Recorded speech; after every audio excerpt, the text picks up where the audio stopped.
নমস্কাৰ ছাত্ৰ ছাত্ৰীসকল, পুনৰবাৰ অনলাইন ক্লাছলৈ স্বাগতম জনাইছোঁ। যোৱাকালি আমি পাঠ 6ৰ নোৱাৰো কবিতাটি মূলভাৱসহ আলোচনা কৰিছিলোঁ। আজি আমি এই পাঠৰ প্ৰশ্ন উত্তৰসমূহ আলোচনা কৰিম।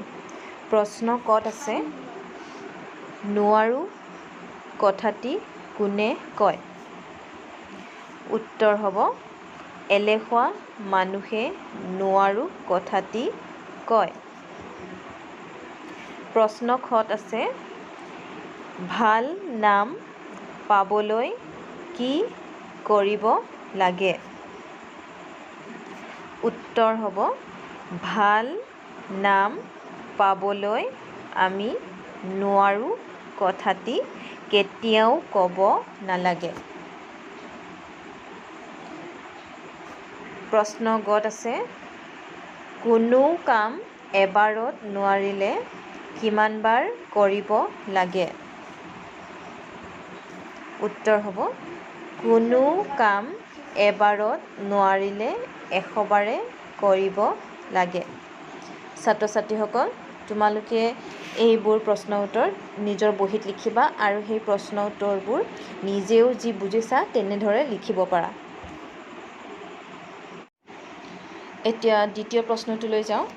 দ্বিতীয় প্ৰশ্নত আছে বিপৰীত অৰ্থ প্ৰকাশক শব্দবোৰ মিলাই লিখা। ছাত্ৰ ছাত্ৰীসকল, বিপৰীত অৰ্থ মানেনো কি? বিপৰীত অৰ্থ মানে হ'ল যিকোনো শব্দৰ এটাৰ তাৰ ওলোটা অৰ্থ বুজোৱা শব্দ। এতিয়া প্ৰশ্নটোত আছে বিপৰীত অৰ্থ প্ৰকাশক শব্দবোৰ মিলাই লিখা, অৰ্থাৎ এইফালে কিছুমান শব্দ দিয়া আছে, সেই শব্দবোৰৰ ওলোটা অৰ্থবোৰ এই ছাইডত আছে। তোমালোকে এতিয়া এফালৰ পৰা এফালে তাৰ বিপৰীত অৰ্থ বুজোৱা শব্দটো মিলাই লিখিব লাগিব। এতিয়া প্ৰথম ক'ত আছে কি? কৰিম। কৰিম হ'লে কি হ'ব? নকৰিম। এতিয়া নকৰিম ক'ত আছে? এফালে কৰিমৰ পৰা আস্তানি নকৰিম।